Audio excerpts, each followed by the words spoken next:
Today's guest thought all he had to talk about was running, but that wasn't the case.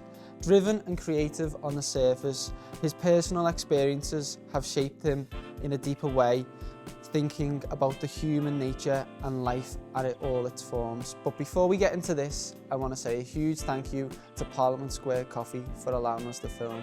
But anyway, let's get into this. So Mike, I want to start by speaking about something you said. Living life full of decisions. Can we speak about this? Of course, absolutely. I think, it sounds cheesy, but yeah, it sounds cheesy, but can't even think now. Don't worry. Yeah, it sounds cheesy, but there's only two certainties in life: you're born and you die, and everything else is in between. It's just lots of decisions. Some of those decisions lead to positive outcomes. Some of those decisions lead to outcomes that you can learn from. But you can only make decisions based on the information that you have at the time. So there's no point worrying about decisions that you potentially have in the future, because you're going to have more information, and there's no point regretting decisions that you made in the past. You can only deal with decisions that you have here and now. Why do we think it's very difficult to put this into practice? Because all of us say, like, that is the goal and that's the mantra, that would be great. But what's your opinion? Why do you think it's difficult for us to actually put this into practice? That is a decent question. It's that boss question, really. So I think it's just noise. I think it's just life gets on top of you. There's lots of things that grab your attention, and it's hard to think with clarity and focus. And sometimes when things happen in life that do mean things to you or are important, it makes you step back and go, actually, am I focused on the right things? So. Definitely. It was like when we were speaking last, it was like something we were talking about where it was making decisions in the now is all we can do, because we all are born, we all die, and we just make a lot of decisions in between.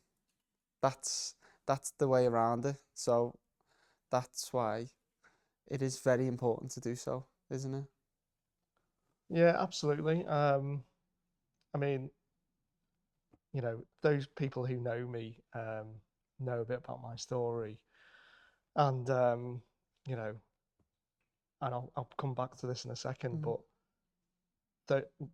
back in September 2024, I had to go to the hospital with my mum and dad, and it was to find out the results of the scan. And I went with them to the hospital. They don't speak very good English, well, at least not good enough to understand medical terms. So I went along with them to translate, basically. So I'm there with the doctor and my parents in the room, and the doctor says to me that my dad's got cancer of the esophagus, which I couldn't process at the time, but I immediately had to obviously communicate to my parents, and that was probably the hardest thing I've had to do in my life. But at that point in time, I knew that from that point onwards, I needed to listen to all the medical information, all the health professionals, to understand the right thing to do in that moment. In the moment. Yeah. So I had to park my own emotions and focus on the rational and understand what I need to take forward to make the right decision going forward. So over the next 5 or 6 months, we had, a finite amount of time with my parents, or with my dad, sorry. And we just wanted to, enjoy the last days with him, make him feel comfortable. And that was all about understanding the decisions that we need to make with the information that we had at the time. So yeah, that's why that was the big life lesson that I learned last year, and I've taken it forward. I think subliminally I've probably known that for a long time, but that was where I truly put it into practice. True. It's really difficult, isn't it? That must have been so hard to actually, because you're learning about what just happened for the first time in your head, but then you've got to be able to strongly enough speak to your parents and tell them what was. Do you remember what was going on in your head at the time at all? It's hard because everything Was goes yeah, by so goes by, quickly. yeah. Um, I think I was just focused on making sure I didn't screw it up. Mhm. Do you know what I mean? I was making sure I was just absorbing as much information as I could, Mhm. and not let my own thoughts, fears, and anxiety get in the way of passing that information on. And that would fluctuate throughout the next few months during that difficult period, because naturally your emotions do come through, and Mhm. you want to do the right thing, but at the same time you're carrying the weight of um, your own thoughts and fears, as I say. Mhm. Something else that you said around this topic that really shines a light on your mindset to all this trouble and awful occurrence that happened was you said if you have an infinite amount of time and you knew you'd die next week, you'd make decisions really quickly, which I was like, wow, to have so much clarity and focus on what's important. Was this what the feelings were for going through these times? Yeah, yeah, absolutely. It just accelerates your decision making Mm-hmm. process. And it's not the first time I've experienced that. Because whether I've been in work, or whether I've been in Mm-hmm. other circumstances in life, when you're put under pressure, you just focus on, well, what's the right thing to do. Mm-hmm.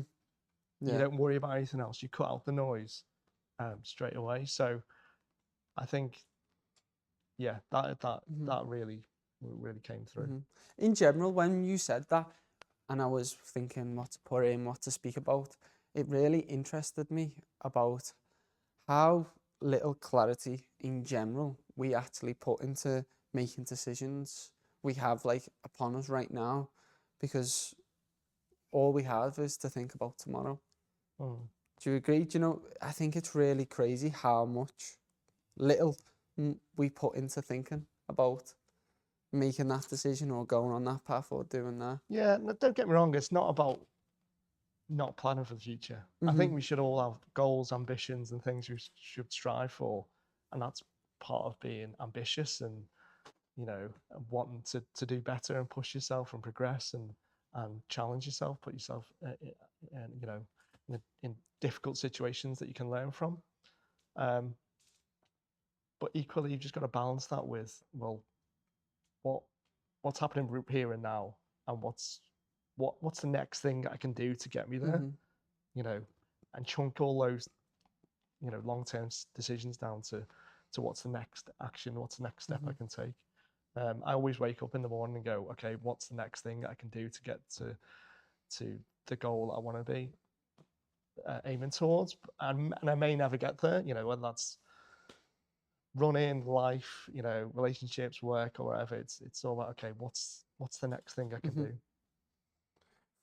Wow. With that tough time being was happening, how were you able to keep such a strong mindset and be on? Because I see it as you were controlling the controllables that you had upon you there and then. So how was you able to just keep the strong minded? What was what were coping mechanisms you used? How was it able to just when you look back? You know what? It's all about people. Mhm. It's all about sharing Mhm. your story with other people, speaking to people, learning from people, um, and the way, just like we're having a Mhm. conversation now, like last time we spoke as well. When you talk through things with people, Mhm. you learn about it yourself, and you because it comes out of you, and suddenly, that's why therapy is so good, isn't it? Mhm. And Yeah. I've had therapy in the past as well, not for the reasons that I, had a difficult, uh, time when I was having therapy. It was more the case that I wanted to push myself like I would do if I was going to the gym, Mhm. and trying to get stronger or run faster. It was like, well, how can I train my mind in a better way? And I thought, Mhm. why don't I have therapy to understand how my brain works? Mm-hmm. You know, so um, just talking to people is like the best thing. And, you know, obviously going to running clubs like Two Step and the other running club, UTS, that I go to, you know, people have been through Mm-hmm. similar challenges, Yeah. and they're not always on the surface until you actually start to have conversations with people and Mm-hmm. dig deep. So this is why I love like these conversations. We go deep here, Yeah, don't we? if we do, definitely. It is true because when you were talking then, it's like you can't fully communicate how difficult an experience is with people until people have had similar experiences. So being open to all different people from all different walks of like life, going to running clubs or just being approachable at work or meeting people, it does help because you find out so many people have had issues or troubled times in different ways, and everyone deals with them in different ways. But to just learn all people's different little coping mechanisms are so important, aren't they? Absolutely. I mean, you know, it it's always true, isn't it, when people Mm-hmm. say there's more stuff going on and you should treat people with dignity and respect because you don't know what's going on behind the scenes. And having, you know, been in managerial roles over the years, I've always thought that's beneficial to get the best performance out of teams that I work with or work with different people and projects. You really got to understand the person, what they're Mm-hmm. going through, you know, what drives them, what interests them, and try and get on their level. You know, when you do that, obviously you build a better relationship, and then, you know, that leads to in the workplace certainly better performance. Mm-hmm. Around these times, sticking around, controlling the controllables, you said obviously you couldn't control your dad's situation, but Yeah. you could control the marathon block. Which you set yourself the challenge to run 5 marathons in a year. Can you talk to me through that period? And now looking back, how important was it to set this challenge? It was important, Mm-hmm. and as crazy as it sounds, with everything going on, um, I knew that when I was going through a difficult time, Mm-hmm. I needed to have something to focus on when everything was over, Mm-hmm. because I knew it would go from 100 miles an hour to possibly me dropping off a cliff. Mm-hmm. So selfishly, I decided to do this challenge. You know, I ran 5 marathons because my surname in Cantonese means five, Mm-hmm. means five in Cantonese. And I was raising money for the hospice that looked after my dad. Mm-hmm. So it was, you know, on the surface, it was helping, you know, raising money for charity and helping other Mm-hmm. people. But I knew I needed to have something to focus on, because otherwise it would have been difficult. Mm-hmm. Do you actually look back when you do on, on sorry, when you look back on when you've actually completed it now, do you take the gratification of like how much it will have inspired others and what you've done is so unbelievable? Do you take that on? I know it's hard to take compliments or I'm like, terrible at yeah, taking I can compliments see on. them, we all are, but Um, how is it, how has it been to understand that? Because a lot of people obviously have seen it. I've seen the comments on the videos that you've put out about it around when you were documenting it. It was so huge. But when we speak, I feel like you view it just as a walk in the park in some ways. I definitely don't view it as a walk in the park I because know, you know what I it was mean. it was tough towards the end. Mm-hmm. But um, you know, listen, we're all on the same journey. Mm-hmm. We're all going to go through tough challenges, and I do appreciate and that people, you know, did take some inspiration from it, and Mm-hmm. I'm truly, you know, I feel, you know, blessed that Mm-hmm. people come to speak to me about it, and if anything, I just want to help them more. I want to help people come to me if they've got similar challenges, and even if I say, you know, a sentence that helps them, or you know, help them with the running for whatever reason. If they're struggling with any ways to train for a marathon, I'm happy to help them on that. But listen, I'm an average guy who likes to do a bit of running. I've met some amazing people, Mhm. and it's just, I'm happy to do what I'm doing and just carry on, really. Now I want to segue into your upbringing, Okay, and you're one of four siblings, aren't you? I am. But you're the first generation of your family to be born in the UK. With that in mind, what was your upbringing like? Yeah, so just to give a little bit more Mhm. context, so my parents were originally from a little village in China Mhm. called Toisan, Mhm. and they came to the UK in the 70s um, via Hong Kong, because Hong Kong was under British rule at that time, so it Mhm. was easy for them to come to the UK. So they didn't come with anything. They worked for their friends within the Chinese community. They eventually saved enough to get a restaurant. They ran that business for about 40 years. Mhm. So there was a lot of pressure as kids in the UK, and this is for a lot of people within the Mhm. Chinese community at that time.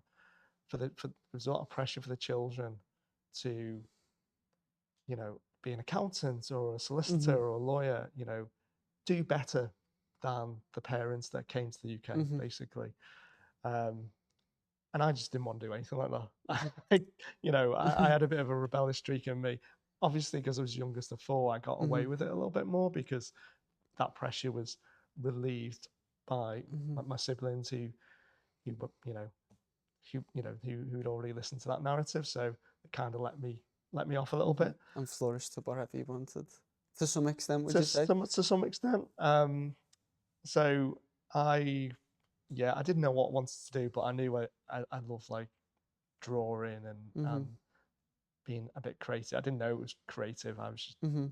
drawing lots when I was a kid and playing with Lego and all that type of stuff.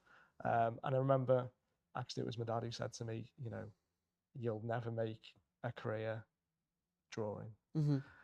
I eventually went on to study graphic design at Mhm. university, and then I've taken more strategic roles. I learned web design at the time as well. When I went to more strategic roles, and now I head up brand strategy, development, manage creative teams and the Mhm. UX team as well.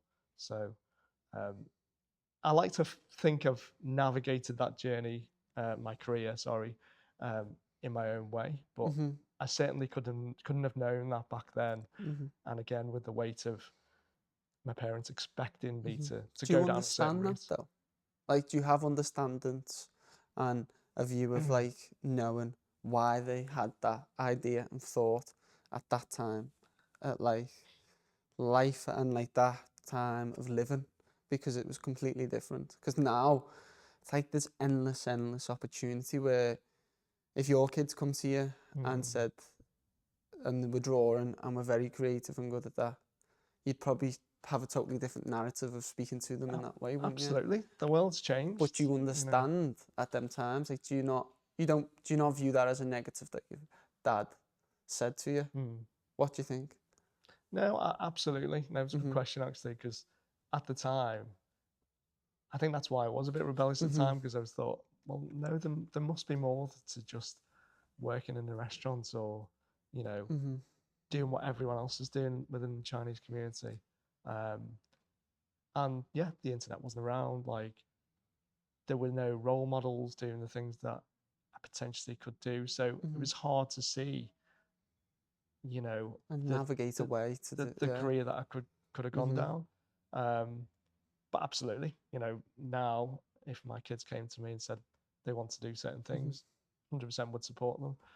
It's not to say that my parents didn't support me, Mhm. but they just were very focused on the business that they ran. Mhm. Um, you know, the things that they knew Mhm.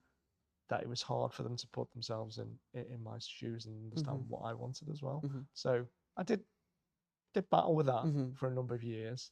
Um, so yeah. Mhm. Stepping away, I can see that from both sides. So I can see from your side, from when you were a kid, obviously, you just wanted to be creative and flourish in whatever way, and you didn't know the context. But you can see from their side, because you'd tell the same as me. You'd agree with this, that they were very hard working, and the risks they took Mm, to even just that risk to come over here is unfathomable, isn't it? The way to, without knowing, no internet, no nothing, to come over here to start a life and a business, Yeah, it's mad. just hoping for better opportunity. It's difficult to fathom. It is absolutely. You know, again, come back to my point earlier about decisions. They made decisions in the moment of coming to the UK, not knowing what lay ahead, not knowing who they bump into or meet, and then go on to set up what they did. So yeah, it is difficult to fathom. I feel like I couldn't do what they've done, go to a completely different country, not knowing the language, not knowing. Imagine the internet wasn't around, and you could literally you just had to go and speak Arrive, to people, basically, don't arrive you? and Yeah. speak to people and navigate and find out what was going on. Not knowing whether there was any certainty that it would turn out to be a better life, So I 100% think that would be very difficult for me to do. Now with your age as well, being older and understanding like the journey they went on to get here, building the business, providing for you and your siblings, do you think, I might be wrong with this, but witnessing this, do you think it shaped the way you move through life with believing that like anything is possible to do? Even if at the time they were demanded of like, you've got to be, it's a structure to get it into a known job and stuff, but from seeing their journey in the full grand scheme, do you feel like it has put into you that anything is possible? Because to some people that couldn't happen, and people are still trying today to do that, aren't they? Give themselves that opportunity. Yeah, it's come full circle, isn't it? Basically, because I'm, probably not far off the age that they probably would have come to the UK. So yeah, through my experience, I can see it through the lens of where they would have been at that time. Now, so yeah, on reflection, yeah, it's don't know how to answer that question. Don't worry. Yeah, no, but yeah, on reflection, yeah, how do I answer that in a succinct way? No, don't worry at all. It's just, I was just thinking, do you think it has allowed you to really just believe, like, because you've got into a different job role and you've been very creative and stuff, but it's very similar path and it's the same like characteristic trace. For example, it's, you've took a big risk in other cases, haven't you, at certain points, and Yeah, just showing that it is possible to achieve that thing and get to that point. And you've took the risk with your marathons, for example, with having the unknown fact of doing them all before it yeah, started. no, you are right. I think the difference is though, I've probably got more of a comfort blanket than they had when Yeah. they came, because they probably had very little savings and very little to the name. Like I say, didn't speak the language, etc. So I have more options, I think, than my parents did, and there's probably more opportunity granted to me that I could explore. They probably had, a handful of options, and it was either do or don't, basically. What characteristics do you think they instilled in you, for good or for bad? This could be either. What do you think? Wow. Hard work, being nice to people, good food. Focus on good food and good. If you eat well, you live well, don't you? Yeah. And yeah, and does that have to be another one? No, it doesn't. I was just waiting to see if there was. I Yeah. asked that because you were saying and talking about your dad was a very generous man, but wouldn't express it much. Where I feel like, Yeah, and what I've seen, you're similar, but you express it more. So I feel like you've took characteristic traits, but then have changed them. So the next question I was going to ask you was, What traits do you do now and will install into your kids that may be the same but different, if there's any? I think they're going to be similar, really. It's like hard work, respect, Mm-hmm. um, try and be open and listen to people, try and understand people's um, thoughts and opinions, accept that you're not always right. I think there's always an understanding you have to be right and prove the other person wrong Mm-hmm. in life to be, to be happy or whatever. But I think it's just about, we've all got thoughts and opinions, and no way I'm going on this, but um, yeah, hard work. What did I say before? Hard work, installing the good, being being good and generous to Yeah. people. Still around the upbringing, when we were speaking around school and growing up, you said all you wanted to do was fit in. Now, you didn't say it was difficult in any way, but did you enjoy it? What was school like? School life like? School was kind of nondescript, really. I Mm-hmm. mean, yeah, there was a need to be, a certain level of academic, but it was just about having a good time with mates and stuff like that, and just yeah, going out and just hanging out with mates. Really, to be Mm-hmm. honest, um, I got into, I got roped into playing drums quite early on, like during sort of, my teenage years. So, someone literally bought me a drum kit Oh, amazing. because they were playing guitars. Yeah. So like I was the drummer. Yeah. Do you know what I mean? So that kind of fueled my sort of creative side as well. And then we played gigs around Liverpool and stuff like that. Mm-hmm. Played various gigs around the country and in different bands over the years as well. So that was always fun, and I just enjoyed the time really. But I'm actually quite close to my school friends still as well, because you kind of get a firm foundation of Mm-hmm. Who them friends. people are Yeah, and yeah, stick with it, don't exactly. you? Yeah. Definitely. Back to being around the creative side with your music, with your drawing, with everything you were doing around school. When it come to leaving school, you took an, shall we say, not a linear approach that I would say many people do. Looking back, do you think this was a right decision to not, say, go to college or sixth form and just experiment for a few years before then going into uni? Don't regret decisions you made in the past. Mm-hmm. You can only make decisions based on the information you had at the time, and the information I had at the time was I was having a good time. Mm-hmm. So yeah, no, I everyone else went off to uni, did the normal sort of academic route. Mm-hmm. As I said, I was playing in gigs and going out and stuff and meeting girls and things like that. And I was, yeah, I eventually went back to and did a foundation course at college Mm-hmm. in art and design, which was focused on exploring different sort of art disciplines like Mm-hmm. graphic design, fine art, photography, sculpture, 3D, etc. And I wouldn't have done that, I don't think, if I'd have just progressed through the Mm-hmm. different years, and that just allowed me to understand, experiment what I was interested in. Mm-hmm. I That think, pause being able to allow you to just yeah, stop and just experience life and then see what actually you did that's it. want to do. So, and some people go traveling, some people, Mm-hmm. they'll do, you know, spend a certain amount of time in one particular area of the thing that they're interested in.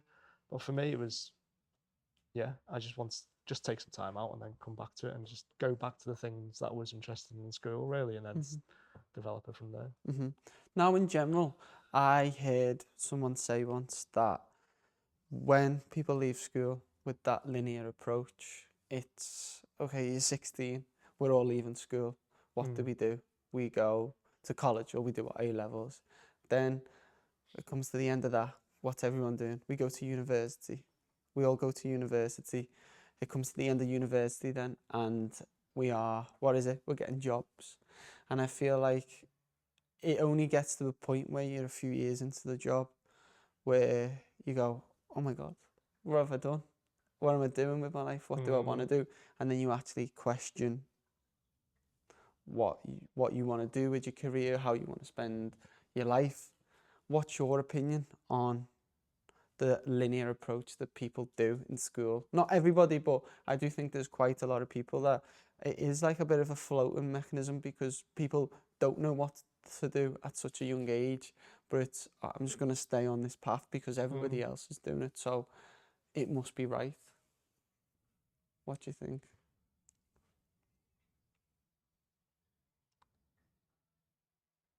Because you've done the opposite path, do you know what I mean? So it's Yeah. you've experimented it from the other end and then actually went and done the course. And I don't think there's any right or wrong, to be fair. I think, you know, some people work in a role, they'll finish uni or whatever, get into a role and, you know, get to a certain point in their career maybe and learn a, a skill or a set of skills that might be transferable to another career that they're more interested in, that they're pursuing on the side. I think there's just so much more opportunity to do that now and jump between careers than there used to be. So I don't think it's necessarily a bad thing. I don't think people need to be hung up on what they need to do when they're 18, 19. It really don't, because you know, people are starting new careers at 40, 50, aren't they? You know, and doing things different.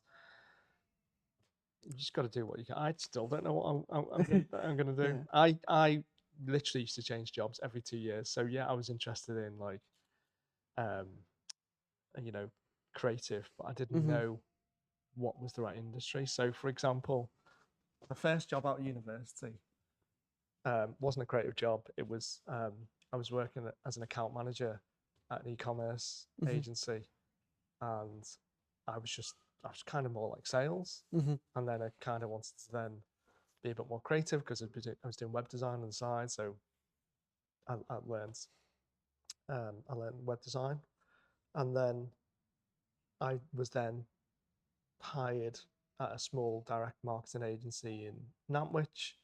They were doing all sort of direct mail for like Carling and Lloyd's Bank and things like that, and I was brought in as the web designer. Although like I'd learned web design for 6 months on the side, and I was doing some interactive stuff. And then from there, I went and worked at a company in Chester, and they funnily enough, they did all the marketing for London Marathon. So that was an amazing job, but I wasn't really into running at the time at all. Not at all. This No. is random. Yeah. I kind of did a couple of 10Ks here and there, but they literally used to run the ballots for London Oh Marathon. wow. Yeah. So You could have picked up a few bibs there if you were into it then. yeah. See, you know, no, it was all an algorithm, and yeah, they used to do that for Tough Mudder and Great Run and stuff like that. And that was a great company to work for. I used to go down to the London Marathon on race day, sat with the BBC, updating the website and stuff like that. Yeah. So it was great fun, but I got bored of it because it was all about running, ironically. And I wanted to work with different clients. So I worked at various different agencies from that point onwards. I won't give you my full CV on LinkedIn. But yeah, I just want to do things different. And I think you've got to stay curious. You've got to stay hungry and look for what interests you, and whether it's the right thing or the wrong thing. If you don't try and jump into something new, you're not growing, are you?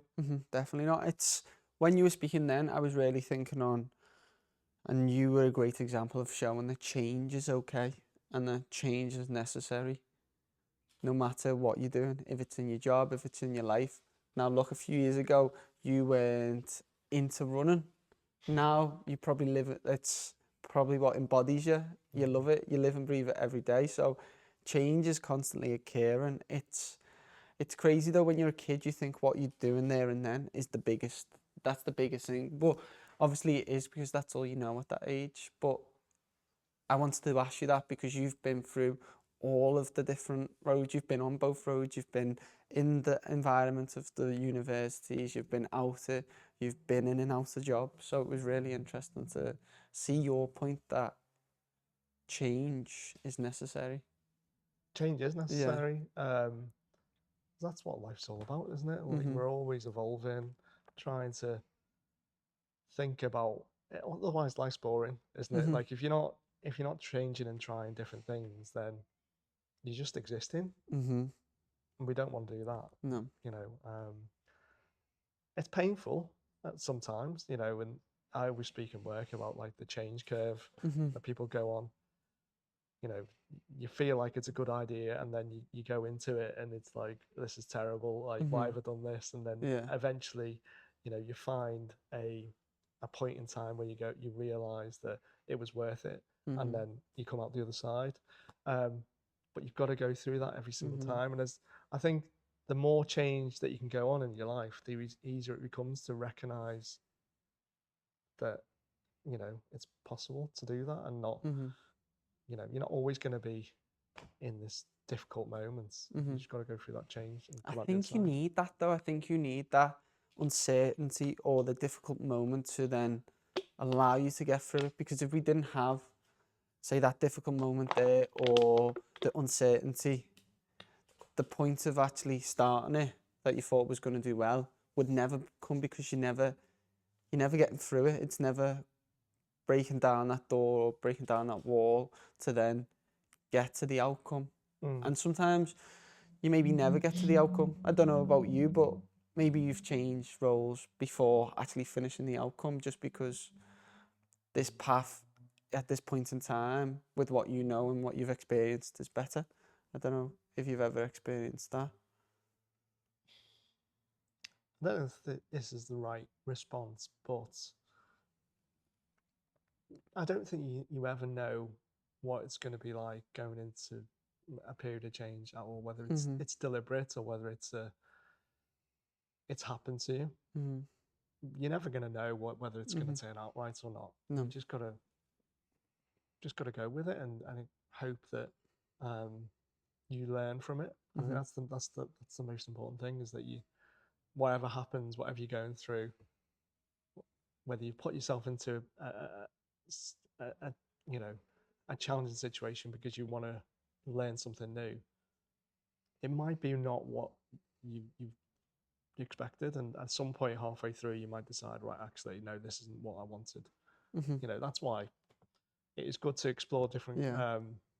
Like people start university degrees, don't they? And then Mm-hmm. they go, "Oh, this is not the right course. This is not the right This is not course. what I read in the Mm-hmm. prospectus or the syllabus or whatever. Mm-hmm. Like I'm going to do something different." Or they'll finish the 3-year degree, 4-year degree, and then come out and get a completely Mm-hmm. different job and go, Yeah. "Actually, that was better than what I was studying three Mm-hmm. years ago." But it's you never know unless you do it, do you? And No, I think to truly enjoy something, you've got to remember it's not the end goal. It's doing the thing. It's not getting the thing.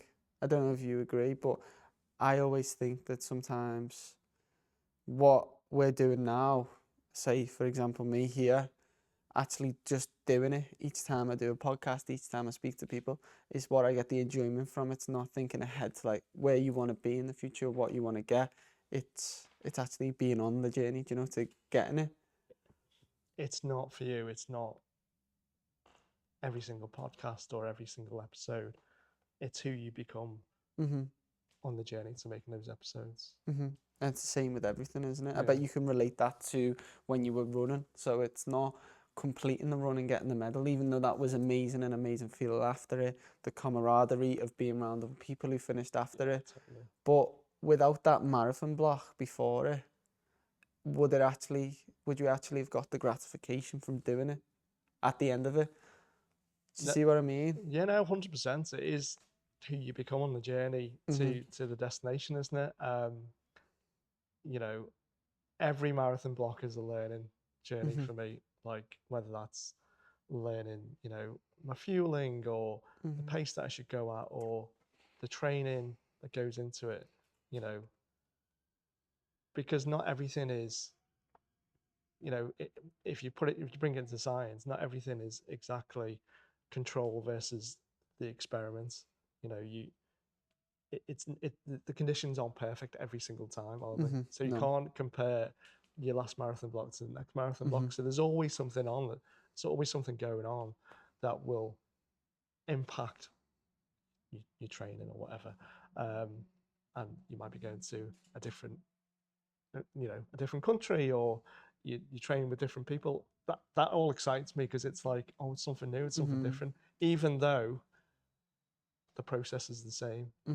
I'm running for 16 weeks in a training block, and I'm going to do 26.2 miles. But everything else in that block is a bit different, and is a bit There's interesting. different outcomes, isn't it? You meet different people along the way. Totally. You come across different adversities, different injuries, different niggles, different challenges of tiredness at that stage. You might not be feeling well at 1 week in the point, so Exactly. it's all the different. But I think you can link that to life. Like I think life is built into marathon blocks. I think it can. That's a good analogy. I do think it is a good way Yeah. of thinking, because life isn't just from when you're born to you die. Yeah. There's so many different chapters that you turn to get to. Like, how many times you think, it was good I met that person because he's given me good advice, or it's good I've met that person because I don't want to deal with that person again, or because I've learned what was the outcome of that, or it could be a thing, it doesn't have to be a person. Doing that thing was great, I got a great outcome from it. Doing that thing, I didn't. You can link it to anyway. 100%. Like, an example is that after I finished the Amsterdam Marathon in October last year, I came back on the plane, and I was sat with a guy who had an Amsterdam Marathon medal. So we were sat next to each other on the plane, and he was giving me fuel advice for the next marathon, because he was saying, the reason I cramp up because I don't have enough sodium in my system, and he was giving me specific tips, of what to use. And he hadn't run a marathon. He'd been doing ultras and been doing all other things, and he was going for something like a 2:25 marathon. Wow. Okay. So he was serious. he was a proper serious guy, but he knew he hadn't competed properly for a long time. So he'd done a full on hard training block to get there. But I probably wouldn't have met him if I hadn't jumped on that plane and did that particular marathon. And then I keep in touch with him now. So but yeah, it's who you bump into along the way, isn't it? They Definitely give you that advice. Now this year you've set yourself another challenge, which you're going to be running 4 marathons in a month, which even just to say is wow. I know you haven't achieved it yet, but to even just set yourself that's a huge challenge, and it's going to be very, when you accomplish it, it's going to be a very good feeling, I can tell. What has made you want to do this, and why would you want to challenge yourself again? I don't even have the right answers to this, because I don't even know why I set this challenge for myself. But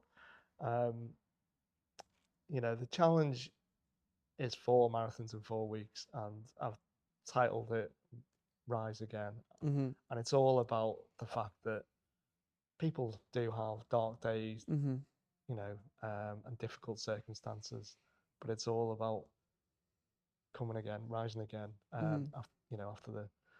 After the sun's gone down, the next day you rise again. So that was the reason that I'm doing that, really. So I'm thinking the cumulative miles along the way in training, and obviously in the race weeks, is going to take me into a place that I've never experienced before. Yeah. Does that excite you? Which it comes back to that change curve again. It's like, I don't know how I'm going to react throughout that journey and cope, but I'm going to figure a way out. And don't get me wrong, there's other people out there that I know that I train with at different running clubs that are doing ultras every week, and they're doing back-to-back marathons every single day. But for me, as sort of an average runner who properly got into marathon running 2 or 3 years ago. Mm-hmm.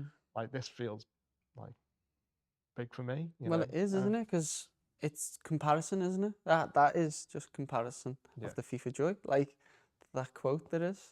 If you compare yourself to somebody who runs ultra marathons, you're never going to be happy with what you achieve, and you're never going to get to Yeah. improve or get better because you're always going to be stuck thinking of, but this person does that, but this person does that. You've just got to focus on you, and I think that's what's good about running. It is you versus you, but then you have people around you to push you and get Totally. better. But I don't think it's something where you can compare yourself to others because No. one's journeys. But yeah, I think that's life as well. One's journey's completely different to others. Some people have a better start in life. Some people finish better, Yeah. and that's why people say the other thing. It's a marathon, not a sprint in life, isn't it? Yeah. It's a long process, a long journey, and it just comes at different moments for every one of us. I've definitely never compared myself to other people Mhm. like in running. Just I don't know what it is, but I've just never thought like Mhm. I can possibly be the same as anyone else because you know I come from a different background. My genetic makeup is different. You know the things I eat are different. Probably bad a lot of the time. So just why compare yourself to someone else? Mhm.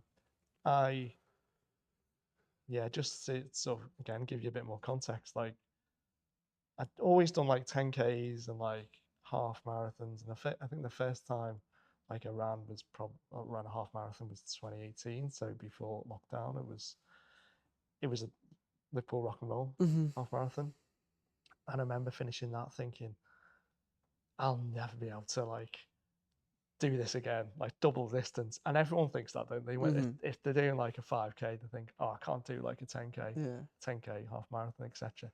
I genuinely thought marathons are for athletes, people who know their shit and know scientifically Mhm. what to do. Um, and I remember going to um, the running show in Birmingham in 2023, Mhm. and I saw this guy on stage, David Yim, this little short, fat Chinese guy. You won't mind me saying that because his name on Instagram is short, fat guy runs the majors. And basically, he um, he was on stage talking with great enthusiasm Mhm. about the fact that he was going to do the 6 majors in 1 year, Wow. and he Yeah. stood there like with all his medals because he'd just done it the previous year, Mhm. which was just insane. I was like, who's this guy?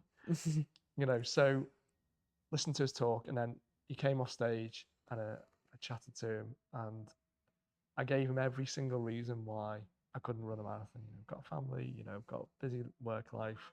Um, you know, I just haven't got it in me Mhm. to run double a half marathon distance. And he made me believe that I could do it. And it was the first time that I thought, you know, why is a stranger got more belief in me than I do? Mhm. So um, we made an agreement that if I did run a marathon, I'd get in touch and let him know that I'd done it. Mhm. So anyway, I did Chester that year Mhm. in the October of that year, and I got in touch and all that type of stuff. And we kept in touch ever since. But it's funny, sometimes you don't know what you're capable of until someone else tells you. Mhm. Definitely. It's huge, isn't it? What people can give, the value Yeah. people can give to you. That, That's why I'm sitting down with you because there's so much that you can give to me, and there's so likewise. much you can give to anybody, and we can all give value to each other. But you've just got to be open to take it, haven't you? Do you feel like now doing it has given you more belief? Like actually accomplishing something that you didn't think that was ever graspable for you, like to be able to grasp was do you think your belief has changed now after doing it? Um, I think so. You know, Mhm. everyone's realistic in what Mhm. they try and aim for. But yeah, as you get older, you kind of just do away with what other people think Mhm. about you. So I think that automatically brings down some level of fear and anxiety because like you're not worried whether you fail along the Yeah. way. And that's part of it, isn't it? You've got to fail as You've many got to, times as yeah. possible to get to the goal that you want to. And you may never get to where you ultimately set out to get to, but then you might find that you're going to go up this route instead. So, yeah, Definitely. Do easy. you think these challenges are going to start becoming a yearly occurrence? Do you think maybe? Are they going to be a yearly occurrence? I think I'll always try and do something that I'm going to respond to this. I did Because have a response to this, but I totally don't worry, forgot. because when I was thinking, it doesn't have to be running, by the way. Yeah. But you done a huge one last year, and then you've probably done another one. You're doing another one this year, but you've put a little cherry on the top of it. So I do think, is it going to be a yearly thing? Do you think, to push yourself? Because you were talking about what run does for you, what it gives for you in general in life. You were talking about how it keeps you healthy lifestyle, how it keeps you in control. It's a good example for your kids. Yeah.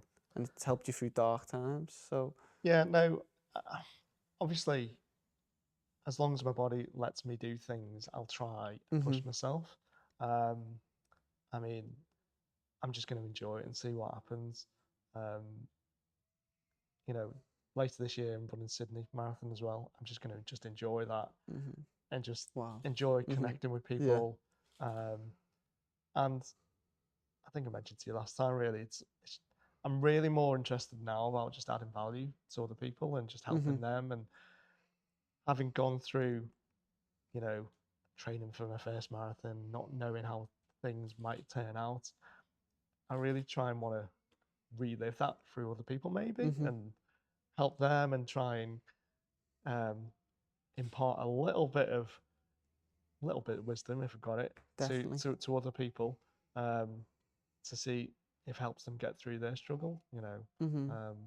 Well, you've experienced it, so.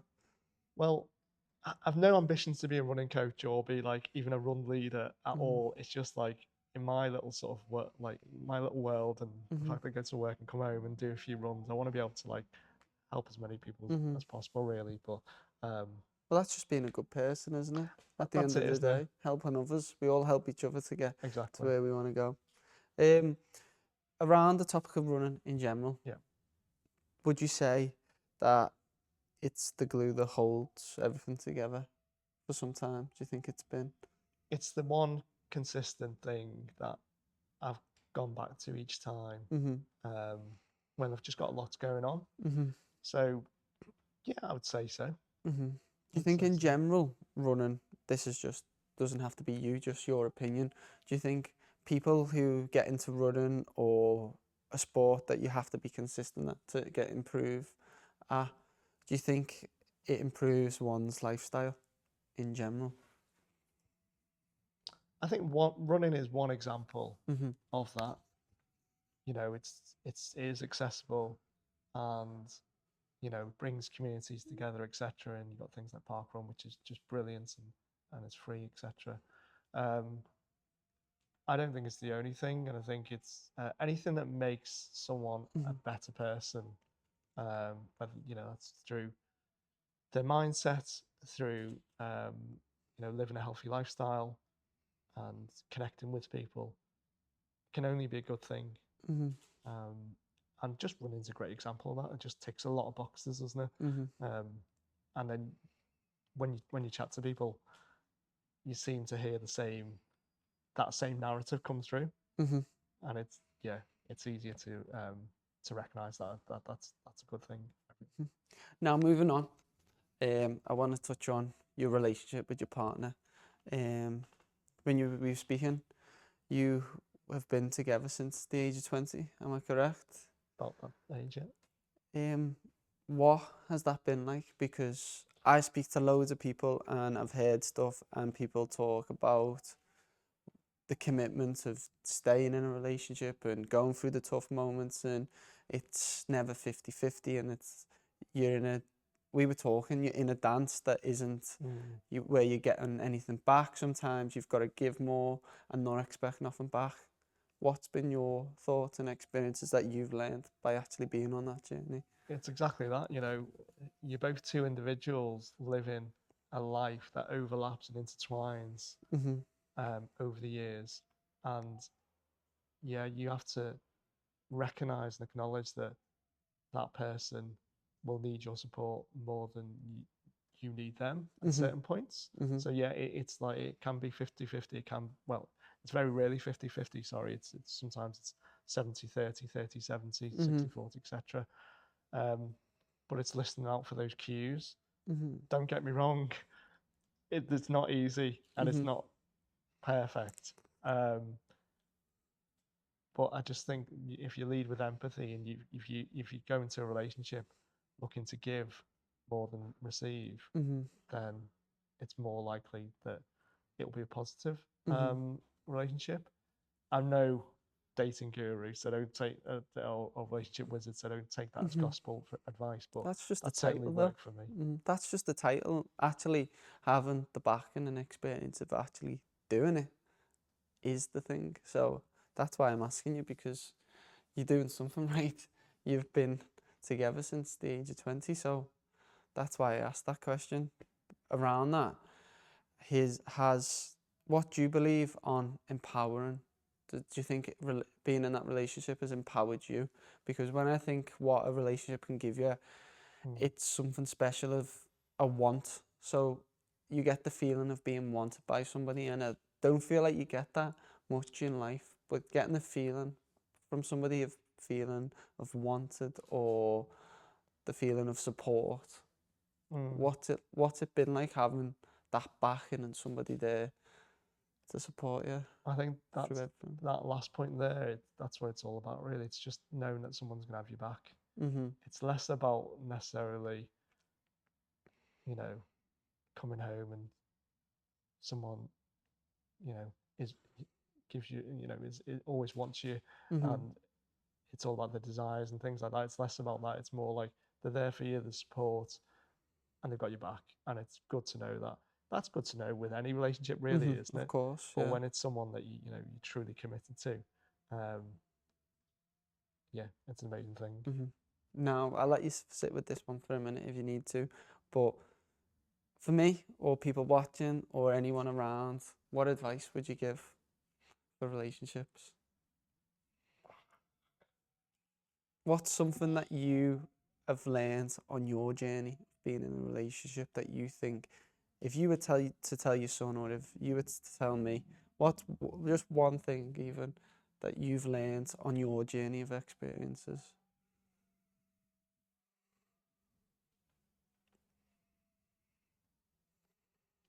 To listen, Mm-hmm. to listen and see what you can learn from the other person. Mm-hmm.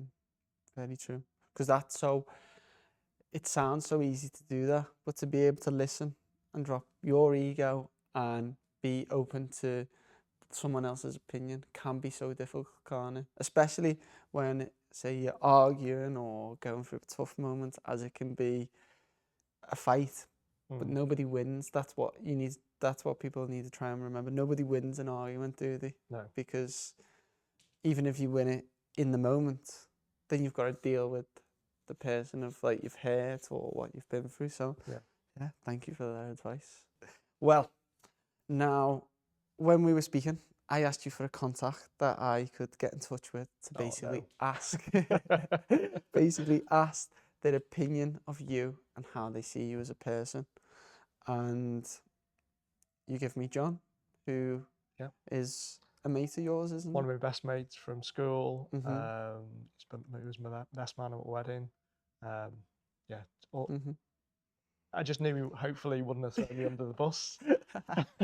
Well, it's a good 2 little paragraphs, but I wanted to keep it all in because it was really good. So I'm just going to read it out now and then get your opinion on it. Okay. Mike sounds a very driven guy. I've known him all the way back from school days. We've run creative projects together, worked together, and spent an amount of time together doing nothing important at all. But he's always getting inspired to push himself onto the next challenge and look to expand his horizons. When he gets into something, he really does dive right in, like taking creative projects and making them into businesses, or in recent years, his devotion to running and all big personal milestones and inspiring achievements he's managed to hit. He get he get up and go attitude almost makes me want to take up running too. Almost. Yeah, I'm quite convinced him to start running. Yeah, but yeah, no, John's a good guy and really nice words and thoughts. Mhm. What's it like for somebody to say that to you? It you don't often hear those words, Mhm. um, and guys don't tend to speak on that level, do they always? Mhm. So it is really, it's heartwarming to hear those words. And no, John's just a really good egg, and Mhm. yeah, yeah, I'll probably send him a big hug in a text message after this. So Mhm. yeah, a good guy. Well, before we finish, I want to ask you my closing tradition question, and the question is the walk away. And it is, if somebody walked a day in your shoes, what's one lesson they'd learn?